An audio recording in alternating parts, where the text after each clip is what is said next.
ఇక ఇంకొక నామం దగ్గరకు వద్దాం. 75వ నామం ఏంటంటే విక్రమి. విక్రమి అంటే మనం సింపుల్గా అర్థం చెప్పుకోవాలంటే పరాక్రమం. దీంట్లో విక్రమి అనేటువంటి రెండో నామం ఉన్నట్టు. అంటే విశేషంగా క్రమించేవాడు, అంటే క్రమించడం అంటే గమనం చేసేటువంటి వాడు. విక్రమం అంటే తన యొక్క శక్తిని చూపించి, పరాక్రమాన్ని చూపించి, యుద్ధ భూమిలో కానీ ఎక్కడైనా కానీ తన యొక్క శక్తిని ప్రతాపాన్ని చూపించి ఎవరైతే యుద్ధం చేస్తుంటారో అతన్ని విక్రముడు అని మనం అనవచ్చు అనమాట. ఇప్పుడు ఒక విశేషార్థంగా మనం చెప్పుకునేటప్పుడు విశిష్టంగా క్రమించేవాడు అంటే గమనం చేసేటువంటి వాడు, వ్యాపించి ఉండేటువంటి వాడు ఎవరయ్యా అంటే విక్రముడు అని మనం చెప్పవచ్చు. ఆయనే పరమేశ్వరుడు, పరమాత్మ స్వరూపము, ఆయనే విష్ణుమూర్తి అని చెప్పి మనం చెప్పుకోవచ్చు అన్నమాట. ఇంకొక అర్థంగా మనం చెప్పుకోవాలంటే విక్రమము అంటే శౌర్యము అనే అర్థం కూడా మనం చెప్పుకోవచ్చు. తాను సృష్టించినటువంటి జగత్తాన్ని కూడా తన అండర్లోనే ఉంచుకుంటూ, ఆధిపత్యాన్ని ఉంచుతూ, తన సంకల్పానికి ఎవరైతే వ్యతిరేకంగా ఎవరైతే ఉంటారో వాళ్ళందరినీ కూడా జయించేటువంటి శౌర్యవంతుడు ఎవరైతే ఉన్నారో అతన్ని విక్రముడు అని మనం అవసరం. ఒకళ్ళ మీద అధికారం చెలాయించడం అంటే జీవుల మీద, ప్రపంచం మీద అధికారం చెలాయిస్తున్నాడు కనుక అదే ఈశ్వరతత్వం మనం చెప్పుకోవచ్చు. ఏమంటే మీరు చెప్పేది బాగుందండి, ఈయన భగవంతుడు సర్వానికి అతీతుడు కనుక మరి ఎవరి మీద కోపం ఉంటుంది, ఎవరి మీద జయిస్తాడు అని మీరు అనుకోవచ్చు. మామూలుగా జగత్తుగా ఆలోచిస్తే ఎవరైతే శిష్ట లక్షణాలు కలిగి ఉంటారో, మంచి లక్షణాలు కలిగి ఉంటారో వాళ్ళని కాపాడుతూ ఉంటాడు. శిష్ట రక్షణ అనేటువంటిది పరమాత్మ యొక్క కార్యము అని చెప్పి మనం చాలాసార్లు మనం చదువుతున్నాం. ఎప్పుడైతే దుష్టత్వం పెరిగిపోతుందో దుష్టుని దులుపుతాడు కనుక ఆయన్ని విక్రముడు అని అనవచ్చును. గాయత్రి మంత్రం చదువుకునేటప్పుడు, లేకపోతే ప్రాణాయామం చేసినప్పుడు ఓం భువః, ఓం భూహు భువః సువః మహః జనః తపః సత్యః అనేటువంటి మనం ఇవన్నీ కూడా ఏంటాయి అంటే అవన్నీ కూడా లోకాల పేర్లు అనమాట. అవన్నీ కూడా వాటిని సప్తధామాలు అంటాం అనమాట. ఓం భూహు భువః సువః మహః జనః తపః సత్యం అనేటువంటి వాటిని మనం సప్తధామాలు అని అంటాం. 7 ఛందస్సులు, గాయత్రి ఛందస్సు, త్రిష్టుప్ ఛందస్సు, అనుష్టుప్ ఛందస్సు, ప్రవృత్తి ఛందస్సు, విష్ణుక్ ఛందస్సు, పంక్తి జగతి ఛందస్సు అనేటువంటివి, వీటిని సప్త ఛందస్సులు అంటారు వీటిని. అట్లాగే స్వరాలకు వచ్చేసరికల్లా సారి గామ పాదాన్ని అనేటువంటి 7 అక్షరాలను కూడా స్వరాలను అతిక్రమించినటువంటి ఏవైతే ఉన్నాయో, ఈ స్వరాలు ఉన్నాయో నిండి ఉన్నటువంటి శక్తిని మనం క్రమము లేదా శౌర్యము అని అంటాం అనమాట. అట్టి శౌర్యానికి అంటే తన ఎందే కలిగినటువంటి వాడు, అంటే ఈ సప్తధామాల్ని, సప్త భూమికల్ని, సప్త ఛందస్సుల్ని, సప్త స్వరాల్ని తన ఎందే కలిగినటువంటి వాడు ఎవరైతే ఉన్నారో ఆయన్నే మనం విక్రముడు అని మనం అనవచ్చు అనమాట. ఆ విక్రమానికి కలిగినటువంటి, అట్టి శౌర్యానికి తగినటువంటి శాస్త్ర నియమం కలిగినటువంటి వాడు, అంటే శాస్త్ర రూపేణ మనకి అందించినటువంటి వాడు. అంటే ఇవి ఎక్కడ దొరుకుతాయి అంటే మనకి వేదాల్లో మనకి దొరుకుతాయి అనమాట. వేద భాగాల్లోనూ వీటి గురించినటువంటి వివరణ దొరుకుతుంది అనమాట. ఆధిపత్యం కలిగినటువంటి వాడు ఆయనే కనుక ఆయన్ని మనం విక్రమ అని మనం విక్రమి అని అనవచ్చును. విక్రమి అంటే పౌరుషము అనేటువంటి అర్థం కూడా ఉన్నది అన్నమాట. తన సంకల్పాన్ని సర్వ జగత్తులని సృష్టించి, సకల జీవరాశులను సృష్టించి వాటి మీద ఆధిపత్యం కలిగినటువంటి వాడు కనుక ఈయన్ని మనం విక్రమి అని అనవచ్చును అని చెప్పి మనం చెప్పుకోవచ్చు అనమాట. తర్వాతది ధన్వి అనేటువంటి నామం. ధన్వి అంటే ధనుస్సు కలిగినటువంటి వాడు ధన్వి అని చెప్పి అంటారు అనమాట. దేని వలన మనకి ఇంకొక అర్థంగా చెప్పుకోవాలంటే ధన ధాన్యాదులు దేని వల్ల లభిస్తాయో అది ధనువు, దాన్ని కలిగినటువంటి వాడు ధన్వి. ఇవన్నీ కూడా మనకి ఎక్కడ దొరుకుతాయి? వేదాల్లో దొరుకుతాయి. వేదాల్లో మనకి అన్న సూక్తం ఉన్నప్పుడు మనకి అన్నం ఎలా లభిస్తుంది అనేటువంటిది మనకి ఆ సూక్తంలో చెప్తారనమాట. అంటే ఈ భూమిలో మేఘాలు వర్షించటం, భూమి మీద పడటం, అక్కడి నుంచి పైరు ఉత్పత్తి, ఇవన్నీ కూడా అన్న సూక్తంలో మనకు చెప్తారనమాట. వేదాల శాస్త్రాన్ని, అటువంటి శాస్త్రాన్ని కలిగినటువంటి వాడు, వాటిని పాలించేవాడు పరమేశ్వరుడు, అతన్ని మనం ధన్వి అని అనవచ్చును అని చెప్పి చెప్తారనమాట. మనం రుద్ర నమ్మక చమకాలు చూసుకుంటే రుద్ర నమ్మకంలో ముఖ్యంగాను నమస్తే అస్తు అని వస్తుంది అనమాట. ఈ అస్తు అనేటువంటి పదం ఈ ధన్వి అనేటువంటి పదాన్ని మనం చూపిస్తుంది అనమాట. ధన్వి అంటే ధనుస్సు అని చెప్పుకున్నాం. ఈ ధనుస్సు అన్నప్పుడు అంటే దుష్ట సంహారార్థం ధనువు ధరించినటువంటి వాడు పరమేశ్వరుడు. ఆ పరమేశ్వరుడు విష్ణుమూర్తి యొక్క ధనస్సు పేరు సారంగి.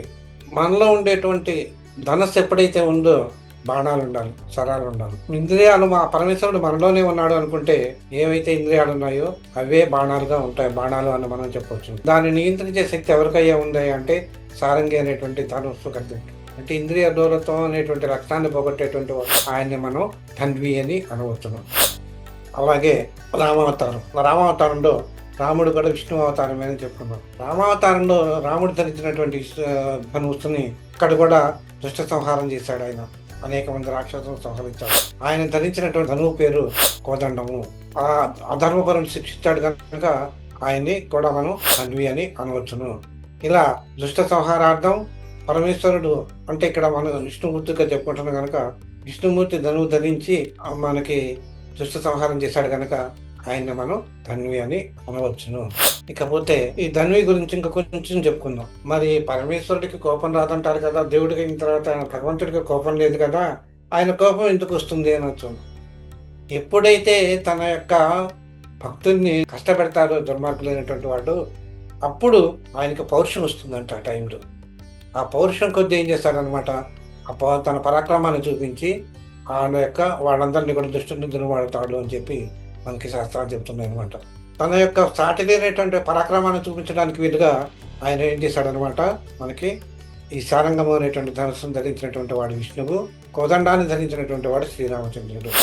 ఈ ఆయుధం పట్టడం అనేటువంటిది జనరల్గా ఏంటంటే వీరులు ఎవరైతే ఉంటారో వాళ్ళ యొక్క లక్షణం ఏంటంటే ఆయుధాన్ని పట్టుకుంటూ ఉంటారు అనమాట. అంటే ఆయుధం పట్టుకుంటాం అనేటువంటిది వీరుడు యొక్క చిహ్నంగా మనం చెప్పుకోవచ్చు అనమాట. అంటే వీరుడు వీరత్వానికి చిహ్నం అనమాట ఆయుధం అనేటువంటిది. అనేక రకాలైనటువంటి వాళ్ళు అనేక రకాలైనటువంటి ఆయుధాన్ని ధరిస్తుంటారు. కొంతమంది కత్తి పట్టుకుంటారు, కొంతమంది ధనస్సు పట్టుకుంటారు, కొంతమంది గొడ్డలు పట్టుకుంటారు, కొంతమంది బరిసె పట్టుకుంటారు, కొంతమంది బల్లెం, కొంతమంది హలాయుధం, ఇలా రకరకాల కొంతమంది పట్టుకుంటారు. ఇలా రకరకాలైనటువంటి ఆయుధాలన్నీ కూడా పట్టుకుని వాళ్ళు యుద్ధం చేస్తుంటారు. వాళ్ళ వేల ప్రతాపంతో యుద్ధం చేసి వాళ్ళని స్థితులను దున్నుతూ ఉంటారు అనమాట. మనం మహాభారత యుద్ధం చదువుకున్న కురుక్షేత్రం యుద్ధం చదువుకున్నప్పుడు అనేక అక్షోణుల సేన ఉన్నది, అనేక మంది వీరులు ఉన్నారు. దాంట్లో అందరూ యుద్ధం చేసేటువంటి వాళ్ళే ఉన్నారు. ఎవరైతే యుద్ధం చేస్తుంటారో వాళ్ళ యొక్క ఎంతమందితోటి యుద్ధం చేయగలరు అంటే వాళ్ళ కెపాసిటీని బట్టి దాన్ని విభజించారనమాట. అటువంటి వాళ్ళని రథుడు అని, అర్ధరథుడు అనేటువంటి, మహారథుడు అని ఈ రకరకాల కేటగిరీస్ చేశారనమాట. ఆ మహారథుడు అనేటువంటి వాడు ఉన్నాడు అనుకో, వాడు ఏం చేస్తాడనమాట, ఒక 10,000 మందితో ఎట్ ఎ టైం యుద్ధం చేయగలడు అనమాట. అతను అంతటి శక్తి పరాక్రమం కలిగినటువంటి వాడు ఆ మహారథుడు. అట్లాగే అర్ధరథుడు, అంతకంటే తక్కువ స్థాయి అర్ధరథుడు, అంటే 5,000 మందితో మాత్రమే చేయగలడు. రథుడు 2,000 మందో 1,000 మందితో మాత్రమే చేయగలడు అనమాట. అంటే 1,000 మంది ఒకేసారి వచ్చినా తాను యుద్ధం చేయగలడు అనమాట. వాళ్ళందరితో యుద్ధం చేసి జయించగలిగిన, వాళ్ళని నియంత్రించగలిగినటువంటి శక్తి కలిగినటువంటి వాడు. ఉదాహరణకి చెప్పాలి అంటే మహాభారత యుద్ధంలో భీష్మాచార్యుడు కానీ, ద్రోణాచార్యుడు కానీ, తర్వాత అర్జునుడు కానీ, వీళ్ళందరూ కూడా మహారథులకు వస్తారనమాట. వాళ్ళకే అంత పరాక్రమం ఉన్నది అంటే పరమేశ్వరుడు అంటే పరమాత్మ స్వరూపుడైనటువంటి వాడు వీళ్ళందరికంటే సుప్రీం. వీళ్ళందరినీ కూడా సృష్టించిన వాడు పరమాత్మే. వీళ్ళందరినీ సృష్టించినటువంటి వాడు పరమాత్మకి ఇంకెంత బలం ఉండాలి? అర్ధరుడందామా, రథుడందామా, అర్ధరథుడందామా, మహారథుడందామా, మాటలు చాలా మనకి. అంతకంటే బియాండ్ మహారథుడు అనమాట. ఈయన శక్తియుక్తులు కలిగినటువంటి వాడు, శక్తి పరాక్రమాలు కలిగినటువంటి వాడు ఆ పరమేశ్వరుడు కనుక అతను చేసేటువంటి వాడు, యుద్ధానికి యుద్ధం చేయగలిగినటువంటి సామర్థ్యం కలిగినటువంటి వాడు, వీళ్ళందరి మీద ఆధిపత్యాన్ని కలిగినటువంటి వాడు కనుక ఆయనే ధన్వి అని అంటున్నాము. అలాగే ఇక్కడ విష్ణు పరంగా మనం చూస్తాం, శివపరంగా మనం చూద్దాం. త్రిపురాసుర సంహారం, త్రిపురాసురుడు అనేటువంటి వాడు 3 రాక్షసులు. ఆ 3 రాక్షసులు ఏకరీతిలో, ముగ్గురు కూడా బంగారు రథం, వెండి రథం, తామ్ర రథం, రాగి రథంలో వాళ్ళు 3 కూడా సంచరిస్తూ ఉంటారు, ఆకాశ గమనం చేస్తూ ఉంటారు. ఇప్పుడు కూడా వాళ్ళందరూ కూడా ఒకే లైన్ లోకి వచ్చినప్పుడు రథం కాని రథంలో, విల్లు కాని విల్లులో, బాణం కాని బాణంతో ఎక్కుపెట్టినప్పుడు ఆ బాణాన్ని విడిచినప్పుడు మాత్రం వాడు 3 చేస్తారని చెప్పి వాడికి వరం. అలాంటి వరం పొందినటువంటి త్రిపురాసురుని సంహరించిన వాడు పరమేశ్వరుడు. ఆయన ఏం చేశాడనమాట, ఆయన ఎక్కినటువంటి రథం ఎట్లా ఉంటుందంటే, ఆ మహాదేవుడు భూమిని రథంగా చేసుకున్నాడు, రవిచంద్రుని చక్రాలుగా చేసుకున్నాడు, 4 వేదాలని 4 గుర్రాలుగా చేసుకునేవాడు. బ్రహ్మదేవుడే సాక్షాత్తు సారథిగా వచ్చాడు, మేరు పర్వతం విల్లుగా వచ్చింది. ఈ విధంగా విల్లుగా ధరించి రాక్షస సంహారం చేసినటువంటి వాడు పరమేశ్వరుడు అనమాట. అంటే ఆయన కూడా మనం ధన్వి అనాలా, ఇంకేమనాలి అని మనం మన ఓకే వదిలేస్తున్నారు దాన్ని. ఎందుకంటే మాటలకి బియాండ్ అవర్ వర్డ్స్ అనమాట అది వర్డ్. అంటే అటువంటి మహాశక్తి ప్రతాపవంతుడు ఎవరైతే ఉన్నారో ఆ పరమాత్మని మనం అన్వి అని అంటున్నాము. ఇంకొక చిన్న ఉదాంతం మనం చెప్పుకున్నాం. ఏంటంటే నిమి అనేటువంటి చక్రవర్తి ఉన్నాడు అన్నమాట ఒక ఆయన. ఆయన తర్వాత ఆయన వంశంలో దేవరాతుడు అనేటువంటి వాడైన ఒక ఆయన ఉన్నాడు అనమాట. దక్షయజ్ఞం జరిగినప్పుడు పరమేశ్వరుడు ఏం చేశాడంటే తన యొక్క ధనస్సుని దేవతలకు ఇచ్చాడు అనమాట. దేవతలు దేవరాతుడి యొక్క భక్తికి మెచ్చి ఆ ధనస్సుని ఏం చేశారంటే దేవతలందరూ కూడా ఆయనకి బహుకరించారు. ఆ బహుకరించినటువంటి ధనస్సుని పేరు శివధనస్సు అనమాట. దాన్ని ఆ ధనస్సు దేవరాత్రి ఉండే వాళ్ళు ఆ ధనస్సును ఏం చేశారు అంటే పూజా మందిరంలో ఉంచి ఆ శివధనస్సును పూజిస్తూ వస్తుండేటువంటి వాడు అనమాట. మనకి శ్రీరామచంద్రుడు సీతా స్వయంవరంలో దీన్ని శివధనస్సును విరిచాడు అని చెప్పి మనం చెప్తున్నాం. ఆ ధనస్సే ఈ ధనస్సు అనమాట. ఈ శివధనస్సును విరిచి ఆయన సీతాదేవిని పెళ్లి ఆడినటువంటి ధనస్సు ఏంటంటే ఈ దేవరాత్రికి ఇచ్చినటువంటి దేవతలు ఇచ్చినటువంటి శివధనస్సు అనమాట. మనం సౌందర్యహారం మనం తీసుకున్నట్టయితే మనకు మన్మధుడు అనేటువంటి ఒక రతి మన్మధుడు మనం చెప్తూ ఉంటాం. ఇక్కడ ఏంటంటే ఆయనకి అంగవిహీనుడైన అంగముడైనటువంటి వాడు అనమాట ఆయన. కానీ ఆయనలో ఉండేటువంటి లక్షణం ఏంటంటే తెలుగడ్డ అనేటువంటి విధిగా ధరించి పూలబాణాలను కడిగి అది ఎవరి మీద కనుక వేసినట్టయితే వాళ్ళ మోహం చెందుతారు అని చెప్పి మనకి చూస్తుంటాం. అలాగే మన శివుడు దక్షయజ్ఞం తర్వాత సతీదేవి యొక్క వివేకం పొందినప్పుడు ఆయన తపస్సు చేసుకుంటున్నప్పుడు ఆయన మీద మళ్ళీ కుమారస్వామి జననం కోసం అని చెప్పి దేవతలు ఆయన శివుడిని పార్వతీదేవిని వివాహం చేసుకునే సమయంలో కూడా మన్మధుడిని కొడతారన్నమాట. జగన్లో పరమేశ్వరుడు యొక్క తపస్సుని భంగం కలిగించమని చెప్పి తన యొక్క బాణంతో పూల బాణాన్ని ఆయన మీద వేసినప్పుడు ఆయన యొక్క శివుడి యొక్క కోపానికి భస్మైనటువంటి వాడు మన్మధుడు అనమాట. కానీ ఆ తర్వాత పునర్జన్మను ఇస్తాడు పరమేశ్వరుడు. ఆయన తన భార్యకి తప్ప ఇంకెవరికి కనిపించడం అనేటువంటి వరాన్ని కూడా పొందినవాడు. కానీ అమ్మవారి యొక్క కృప వల్ల అమ్మవారి యొక్క భక్తుడిగా మాట్లాడాలన్నమాట. మన్మధుడు ఉన్నాడు. ఆయన శివుడి మీద కూడా బాణాలు వేయగలిగినటువంటి ఎవరైతే బాణాలు వేయగలిగినాడంటే అదంతా కూడా నీ మహిమే తల్లి అని చెప్పి శంకర భగవత్పాదులుగా చెప్తూ ఉంటారు. పరమేశ్వరి యొక్క రూపాన్ని చెప్తూ మనోరూపేక్ష కోదండ అనేటువంటి నామం ఒకటి ఉంటుంది అనమాట. అంటే దశేంద్రియాలు ప్రతి జీవికి ఉంటాయి. ఆహార మైథునాలు అన్ని జీవులకి సమానంగానే ఉంటాయి. మనస్సుతోటి ఆలోచించగలిగినటువంటి శక్తి కలిగినటువంటి వాడు ఒక మనిషి మాత్రమే. అంటే ఆ మనసు కూడా సంకల్ప వికల్పాలకు లోనవుతూ ఉంటుంది. అందుచేతనే జీవుడు మానవుడు అనేటువంటి వాడు ఏది ధర్మము ఏది అధర్మము, ఏది నీతి ఏది అన్యాయము ఈ మానవుడు. వీరుడు ఏం చేస్తుంటాడు అనమాట, ధనస్సును పట్టుకొని దాన్ని వదులుతాడు అనమాట, కుడి చేతితో వదులుతాడు. ఇక్కడ అమ్మవారు కూడా ఏంటనమాట ఒక ధనస్సును పట్టుకుంటుంది అమ్మవారు. దాని బాణాలు కూడా ఉంటాయన్నమాట. ఆ పరమేశ్వరుని మనస్సులో ఉన్నటువంటి మనస్సుని పరమేశ్వరులోని విలుతో పోల్చుతున్నప్పుడు పరమేశ్వరు యొక్క విలుతో మనం పంచుకున్నప్పుడు మన మనసుని ఆమె మనలో ఉండేటువంటి దుర్గుణాలని అవన్నీ కూడా పోగొట్టేటువంటి శక్తి కలిగినటువంటిదే అమ్మవారు అని చెప్పి మనం చెప్తుంటారు. మనస్సు చంచలీకృతమైనటువంటిది, చంచల స్వభావం కలిగినటువంటి కోతి అనమాట.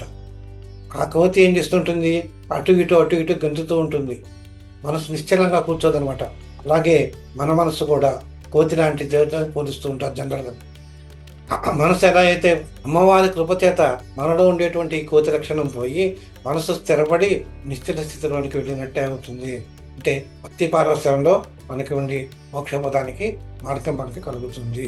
జీవి యొక్క స్థూల దేహం మాత్రమే నశిస్తుంది కానీ సూక్ష్మ దేహం నశించింది. ఆ సూక్ష్మ దేహం మరొక దేహాన్ని తర్వాత ఇంకొక దేహాన్ని ఆశ్రయిస్తుంది అని మనకు చెప్తుంటారు. కర్మ సిద్ధాంతం మనకు చెప్తుంది. అక్కడ తాను చేసినటువంటి కర్మఫలంగానే, అంటే ఒక మనిషి తాను చివరి రోజుల్లో ఏదైతే కోరుకుంటూ ఉంటాడో మనసులోనూ ఆ కర్మఫలాన్ని అనుసరించి మరొక జన్మ సంక్రమిస్తుంది అని చెప్పి అలాంటి దాన్ని చేసి ఇచ్చేటువంటి వాడు, అలాంటి జన్మను సంక్రమింపజేసేటువంటి వాడు కూడా పరమేశ్వరుడే. ఇక్కడ మనసు అనేటువంటి దాన్ని మనం క్రియాశక్తిగా మనం చెప్పుకోవచ్చు అనమాట. ఈ క్రియాశక్తి మనకి ఈ మనసు మనకి మరో జన్మకి బాణంగా ఉందన్నమాట. ఇక్కడ అంటే ధనస్సుగా ఉందన్నమాట. కనుక ఇక్కడ మనసుని మనం ధనస్సుగా మనం చెప్పుకోవచ్చు అనమాట. దీనంతటికీ కారణభూతుడు ఎవరయ్యా అంటే మళ్ళీ పరమేశ్వరుడే. అంటే మన మనసుని తన అధీనంలో ఉంచుకొని కర్మల ఫలానుసారంగానే మరొక జన్మను సంక్రమింపజేసేటువంటి శక్తి కలిగినటువంటి వాడు పరమేశ్వరుడు. కనుక ఆ పరమేశ్వరుణ్ణి మనం అన్వి అని మనం అనవచ్చు అనమాట. కనుక అట్టి పరమేశ్వరుడు ఎవరైతే ఉన్నారో ఆయన విష్ణుమూర్తి అని మనం చెప్పుకుంటున్నాం కనుక, విష్ణు పరంగా చెప్పుకుంటున్నాం కనుక ఆయన యొక్క ధరించినటువంటి ధనస్సు పేరే సారంగము అని మనం చెప్పుకుంటున్నాం అనమాట. కనుక ఆ సారంగము అనేటువంటి ధనస్సును కలిగినటువంటి వాడు విష్ణుమూర్తి, ఆయనే ధన్వి. ఇక్కడతోటి మనకి 76 నామాలు మనం చెప్పుకున్నాం. ఇప్పటికి 77వ నామం మేధావి. ఈ మేధావి అనేటువంటి నామం అంటే ఏంటంటే సర్వజ్ఞుడు అని మనం ఒక సింపుల్గా అర్థం చెప్పుకోవచ్చు. సర్వజ్ఞుడు అంటే మనకి అంతా తెలిసినటువంటి వాడు, సర్వజ్ఞత్వం, అద్భుతమైనటువంటి సర్వమును గ్రహించేటువంటి శక్తి కలిగినటువంటి వాడు ఎవరైతే ఉన్నారో ఆయన్నే మనం మేధావి చెప్పొచ్చు అనమాట. అంతేకాకుండా ఎవరికైతే అద్భుతమైనటువంటి జ్ఞానశక్తి కలిగినటువంటి వాడు, who is having more and more knowledge, divine knowledge, that is having, we can call it as a మేధావి. అంటే ఏ బుద్ధిని ఉపయోగించి అయితే వేద శాస్త్రాల్లో ఏర్పడిన ఉన్నటువంటి విషయాలన్నింటినీ కూడా మనకి చెప్పగలుగుతున్నాడు, అటువంటి శక్తి కలిగినటువంటి వాడు, ఆ శక్తివంతుడు ఎవరయ్యా అంటే నారాయణుడే. ఆయన్ని మనం మేధావి అని మనం అనుకుంటున్నాము. మతిని ధరించినటువంటి శక్తి కలిగినటువంటి వాడు మేధ అని చెప్పి మనం చెప్పుకోవచ్చు అనమాట. అంటే మనం భగవంతుడి యొక్క డెఫినేషన్ చెప్పుకునేటప్పుడు సర్వజ్ఞత్వం కూడా ఉన్నదనమాట. అంటే అన్నిటినీ సరాచర జగత్తుని సర్వకాలమునందును ధరించేటువంటి శక్తి కలిగినటువంటి దాన్ని సర్వజ్ఞత్వ శక్తి అని మనం చెప్పుకోవచ్చు అనమాట. దాన్ని కలిగినటువంటి వాడు ఎవరైతే ఉన్నారో, దుష్ట సంహారం చేసేటప్పుడు ఎవరిని వచ్చేటువంటి దుష్టులు ఎవరైతే ఉన్నారో, అంటే మనం జనరల్గా ఏంటంటే పురాణ కాలంలో మనం చూసుకున్నట్టయితే రాక్షసులు దేవతలు అని చెప్పుకునేటప్పుడు ఏ రాక్షసుని అక్కడ యుద్ధతంత్రం నడిపాడు కనుక ఆ ఎవరిని ఏ విధంగా సంహరించాలో అనేటువంటి లక్షణాలు కలిగినటువంటి వాడు, అంటే ఆ మేధా సంపత్తి కలిగినటువంటి వారు ఎవరైతే ఉన్నారో ఆయనే మనం మేధావి అని మనం అనవచ్చు అనమాట. ఉదాహరణకి మనం చెప్పుకోవాలంటే కృష్ణుడి కథలో మనం చూసుకుందాం. కృష్ణుడి కథలో కాలయవనుడు అనేటువంటి రాక్షసుడు ఉన్నారు. కాలయవుడిని సంహరించాలి. ద్వారకాపట్నం మీదకి దండయాత్రకు వస్తాడు కాలయవనుడు. ఇతను సంహరించాలని అనుకున్నప్పుడు ఇతను ఏం చేస్తాడంటే, కృష్ణుడు వెళ్ళి ఒక కొండ గుహ దగ్గరికి వెళ్తాడు అనమాట. ఆ కొండ గుహలో ఒక మునీశ్వరుడు తపస్సు చేసుకుంటూ ఉంటాడు అనమాట. ఆ మునీశ్వరుడు తపస్సు చేసుకుంటున్నప్పుడు కృష్ణుడు దాంట్లో లోపలికి వెళ్తాడు అనమాట.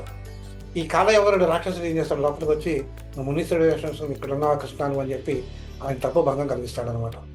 తపోభంగం కలిగించినప్పుడు ఆయన మునీశ్వరుడు కళ్ళు తెరిచేసరికల్లా ఎదురుగుండా కాలయవనుడు భస్మం అయిపోతాడు. ఆ మునీశ్వరుడికి ఉన్నటువంటి ఇదేంటనమాట, తపశక్తి ఎంతది అంటే తపో దీక్షలో ఉన్నాం కళ్ళు తెరిచినప్పుడు ఎవరైతే ఎదురుగుండా వస్తారో వాళ్ళు భస్మం అయిపోతారు అని చెప్పి చెప్తారు అనమాట. అని ఆయనకు వరం ఉందంటే, అలా ఆ సమయానుకూలంగా ఆ రాక్షసుని సమయానుకూలంగా తన మేధో సంపత్తిని ఉపయోగించి శ్రీకృష్ణుడు ఆ రాక్షసుని సంహరించాడని మనం చెప్పుకోవచ్చు అనమాట. అటువంటి మేధాశక్తి కలిగినటువంటి వాడు ఎవరైతే ఉంటాం అతన్ని మనం మేధావి అని మనం అనవుతుంటాం. అంటే ఇక్కడ ఏంటంటే అనమాట, తన అసమాన మేధాశక్తితో జగత్తునంతటినీ కూడా తన యందు వ్యాపించి ఉండటమే కాకుండా దానికి అతీతంగా కూడా ప్రకాశించేవాడు ఎవరైతే ఉన్నారో అతన్ని మనం మేధావి అని మనం అనవచ్చు. మనకి కాశ్మీర్ దేశంలో అమ్మవారి పరంగా చెప్పుకోవాలంటే అక్కడ మేధాదేవి అనేటువంటి ఆవిడ కూడా ఒక దేవతాశక్తి రూపం ఉందన్నమాట. అమ్మవారి పేరు మేధాదేవి. ఆవిడ మేధ అంటే బుద్ధి. సకల శాస్త్రాలకి సాహరమైనటువంటిది ఎవరయ్యా అంటే మేధ అనమాట. అంతేకాకుండా లలిత సహస్రనామాల్లో 539 నామం కూడా మేధ అనేటువంటి నామం కూడా ఉన్నదన్నమాట. అంతేకాకుండా మన తల లోపల మెదడు ఉంది. ఆ మెదడు దగ్గర మనకి ఒక తెల్లటి పదార్థం ఉంటుంది. దాన్ని మేధస్సు అని కూడా అంటారు అనమాట. దానికి అధిదేవత సిద్ధదేశ్వరి అనేటువంటి ఈ దేవత ఆ మేధకి తన మేధస్సుని తన అధీనంలో ఉంచుకుంటుంది అనమాట. పరమేశ్వరుడు సర్వజ్ఞత్వం కలిగి ఉండేటువంటి, ఆయన సమర్థత కలిగినటువంటి వాడు ఆయనే కనుక ఆయన్ని మేధావి అని మనం అనవచ్చు. అది ఈ మేధావి అనేటువంటి నామానికి అర్థం అన్నమాట. మొత్తంగా మనం చెప్పుకున్నాము కనుక 78వ నామం విక్రమః. వచ్చే క్లాస్లో మనం విక్రమః అనేటువంటి నామాన్ని గురించి చదువుకున్నాం. సర్వే జనా సుఖినో భవంతు, లోకాన్ సమస్తాం సుఖినో భవంతు. ఓం శాంతి శాంతి శాంతి. స్వస్తి. సర్వం శ్రీరామార్పణమస్తు. ఓం శాంతి శాంతి. స్వస్తి.